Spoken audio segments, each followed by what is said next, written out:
풍요로운 한가위를 맞이하는 2025년 추석이 성큼 다가오고 있습니다. 설레는 마음으로 명절을 준비하다 보면 아무래도 경제적인 부담이 커지기 마련인데요. 이런 걱정을 한시름 덜어드리고자 정부와 지자체에서 우리 국민 여러분을 위한 특별한 선물을 마련했습니다. 특히 올해 추석에는 여러분께서 절대 놓치지 말아야 할 두 가지 지원금이 있습니다. 첫째는 정부에서 대한민국 국민 대다수에게 지급하는 2차 민생지원금이며, 둘째는 각 지자체에서 자체적으로 마련한 추석 맞이 지원금입니다.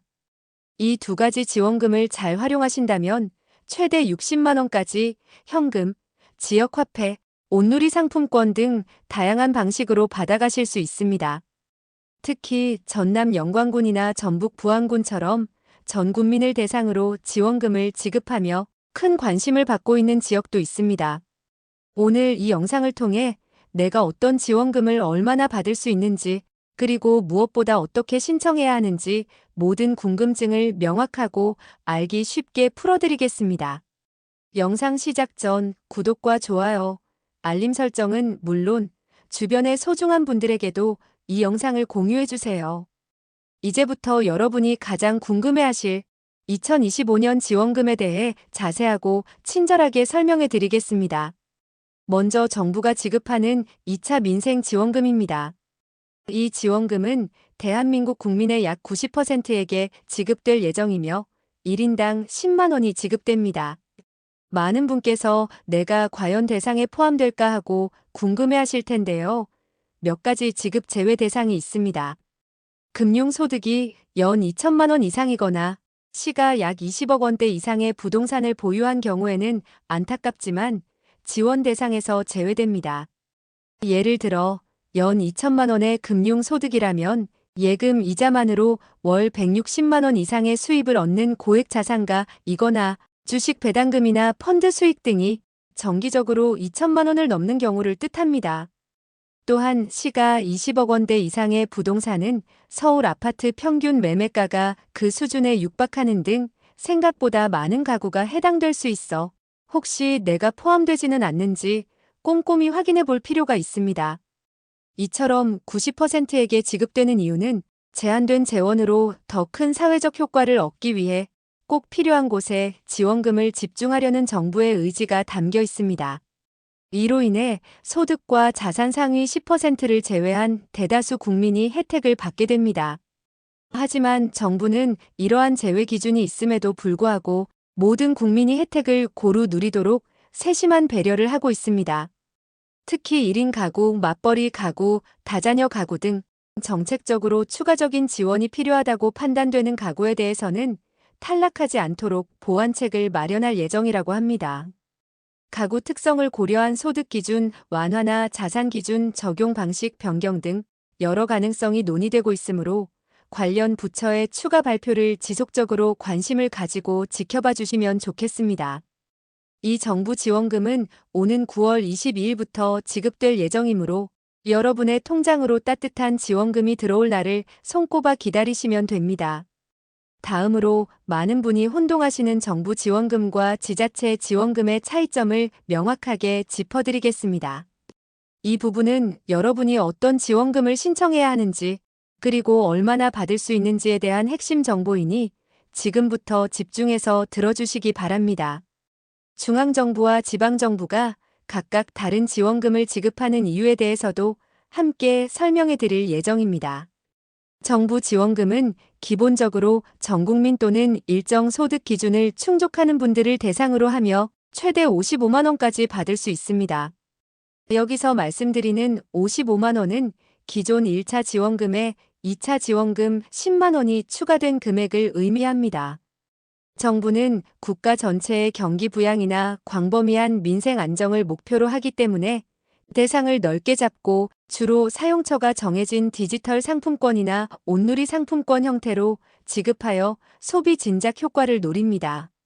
신청 과정에서는 정보의 정확성을 위해 일부는 자동 지급되기도 하지만 대부분은 본인이 직접 신청하여 확인하는 절차가 필요합니다. 물론 지자체 지원금과의 중복 수령도 일부 가능하여 혜택의 폭이 넓다는 점이 중요합니다.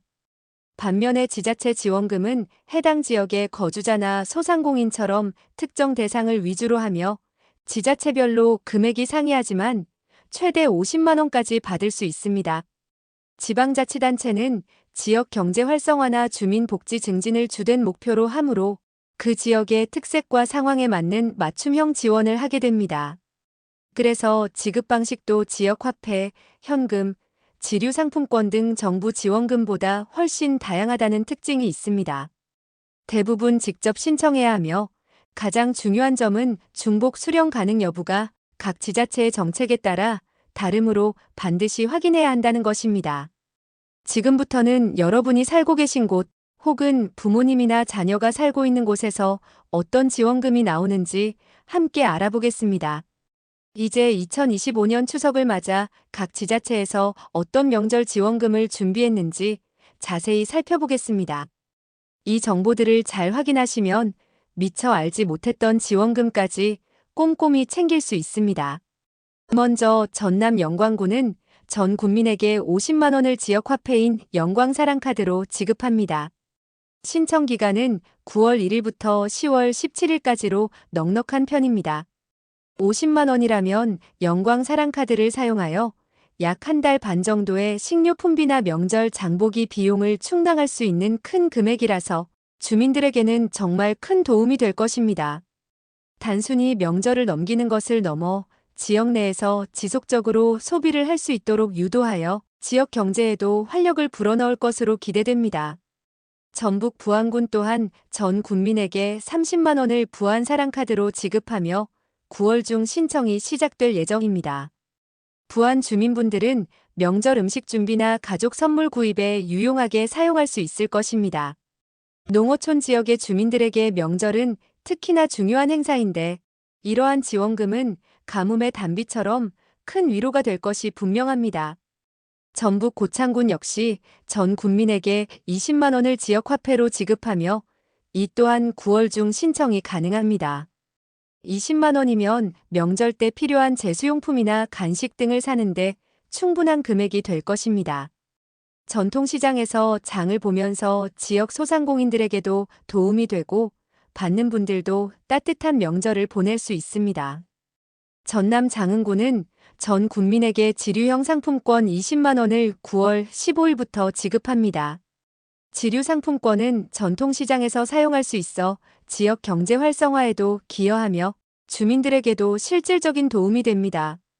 특히 어르신들께서 모바일 사용에 어려움이 있을 때 지류상품권은 훨씬 더 편리하게 사용될 수 있습니다.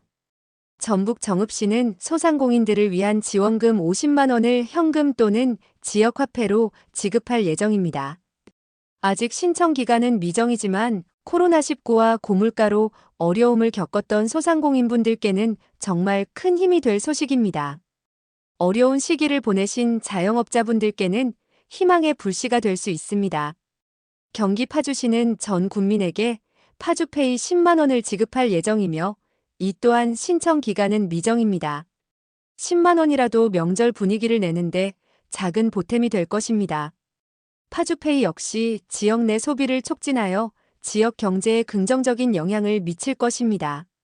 마지막으로 서울시 자치구는 취약계층을 대상으로 2만 원에서 10만 원의 위로금 또는 온누리 상품권을 지급할 예정입니다. 서울의 경우 각 자치구마다 대상과 금액이 다를 수 있으니 해당 구청 홈페이지에서 자세한 내용을 확인하시는 것이 중요합니다. 서울은 인구 밀도가 높고 다양한 복지 정책이 시행되는 만큼 내가 속한 자치구의 정보를 꼼꼼히 확인하는 지혜가 필요합니다.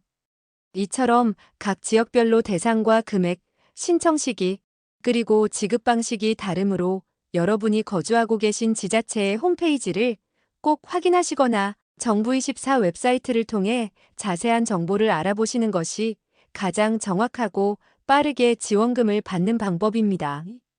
지금 바로 내가 살고 있는 곳의 정보를 확인하여 이번 추석은 더 풍요롭게 보내시길 바랍니다. 이제 중요한 지원금 신청 방법을 자세히 알려드리겠습니다. 크게 4가지 방법이 있으니 자신에게 가장 편리한 방법을 선택하시면 됩니다.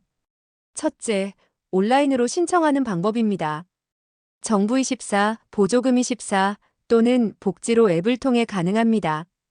앱을 설치하거나 웹사이트에 접속하신 후 검색창에 명절 지원금이라고 입력하시고 본인 인증을 거쳐 신청하시면 됩니다. 복지로 앱은 인터페이스가 직관적이어서 모바일 사용에 익숙한 분들이라면 손쉽게 진행할 수 있습니다. 스마트폰으로 신청하실 때는 개인정보 유출에 주의하며 공공 와이파이보다는 개인 데이터나 안전한 가정 내 와이파이를 이용하시는 것을 권장합니다. 둘째, 주민센터를 직접 방문하여 신청하는 방법입니다. 스마트폰이나 온라인 신청이 어려우신 분들에게는 가장 확실한 방법입니다. 신분증과 등본 등 필요한 서류를 미리 챙겨서 가까운 주민센터를 방문하시면 담당 직원이 친절하게 신청 절차를 도와드립니다. 가족 중 도움을 줄 사람이 없는 경우에도 안심하고 방문할 수 있으며 궁금한 점을 현장에서 바로 물어볼 수 있다는 장점도 있습니다. 셋째, 자동 지급 대상자의 경우입니다. 기초생활수급자 등 일부 취약계층이나 기존 복지 혜택을 받고 있는 분들은 별도의 신청 절차 없이 지원금이 자동으로 입금될 예정입니다. 이분들은 별다른 조치 없이 지원금을 받으실 수 있으니 걱정하지 않으셔도 됩니다. 혹시 자동 입금이 되지 않았거나 궁금한 점이 있다면 해당 주민센터에 문의하시는 것이 좋습니다. 넷째, 국민비서 서비스를 이용하는 방법입니다. 네이버, 카카오, 토스 등 평소에 자주 사용하시는 모바일 앱에서 국민비서를 신청해 두시면 지원금 신청 시기나 필요한 서류 등 중요한 정보를 알림으로 받아보실 수 있습니다. 바쁜 일상 속에서 중요한 정보를 놓치지 않게 도와주는 유용한 서비스이니 꼭 활용해 보시기 바랍니다. 국민비서 서비스는 신청 마감일이 임박했거나 새로운 정보가 있을 때 알림을 주어 매우 편리합니다. 마지막으로 지원금을 신청하실 때 몇 가지 유의사항이 있습니다. 이 부분은 여러분의 소중한 지원금을 놓치지 않기 위해 반드시 알아두셔야 할 내용입니다. 첫째, 신청 기간을 절대 놓치지 않아야 합니다. 대부분의 지자체 지원금은 9월 중에 신청을 시작하며 예산 상황에 따라 조기 마감될 수 있습니다. 작년에도 인기 있는 지원금은 예산이 빠르게 소진되어 신청 시작 몇 주 만에 마감된 사례가 많습니다. 시간을 지체하지 않고 가능한 한 빨리 신청하시는 것이 유리합니다. 둘째, 예산 소진에 주의해야 합니다. 선착순 마감인 지자체가 많다는 것을 기억해야 합니다. 미리 준비하고 일찍 신청하는 분이 혜택을 받으실 수 있습니다. 예산이 소진되면 추가 접수가 불가능한 경우가 많으므로 내가 받을 수 있는 지원금이라면 망설이지 말고 서둘러 신청해야 합니다. 셋째, 중복 수령 제한 여부를 확인해야 합니다. 지역별 정책에 따라 정부 지원금과 지자체 지원금을 중복으로 받을 수 있는 경우도 있지만 반대로 중복이 안 되는 경우도 있습니다. 내가 거주하는 지역의 정책을 꼼꼼히 확인하시기 바랍니다. 일부 지자체에서는 다른 명목의 지원금을 이미 받은 경우 중복을 제한하기도 합니다. 넷째, 필요 서류를 미리 준비해야 합니다. 신청 시 등본, 신분증, 통장 사본 등이 필요할 수 있습니다. 미리 준비해 두시면 신청 과정이 훨씬 순조로울 것입니다. 특히 주민센터 방문 시 혹시 모를 추가 서류 요청에 대비해 신분증은 꼭 지참하시고 통장 사본은 계좌번호가 명확히 보이는 것을 준비하는 것이 좋습니다. 이제 마지막으로 시청자 여러분께서 자주 묻는 질문 몇 가지를 정리하여 답변해 드리겠습니다. 첫 번째 질문은 지자체 지원금은 정부 소비 쿠폰과 중복 수령이 가능한가요? 입니다. 답변은 지자체별로 다르지만 일부 중복 수령이 가능합니다. 예를 들어 어떤 지자체는 정부 지원금과 별도로 명절 지원금을 지급하기도 하지만 또 다른 지자체는 정부 지원금을 받은 가구는 지원 대상에서 제외한다고 명시하는 경우가 있습니다. 따라서 반드시 거주지에 따라 해당 지자체 웹사이트를 통해 확인하거나 직접 문의하는 것이 가장 정확합니다. 두 번째 질문은 주소만 해당 지역이면 모두 받을 수 있나요? 입니다. 답변은 대부분 주소지 기준으로 지급되는 경우가 많습니다. 주민등록 등본상 주소가 기준이 되는 것이 일반적입니다.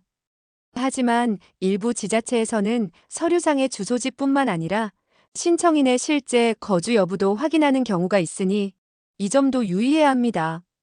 예를 들어 실제 거주지가 다르거나 위장 전입 의심이 들 경우 추가 서류나 현장 확인을 요청할 수도 있습니다.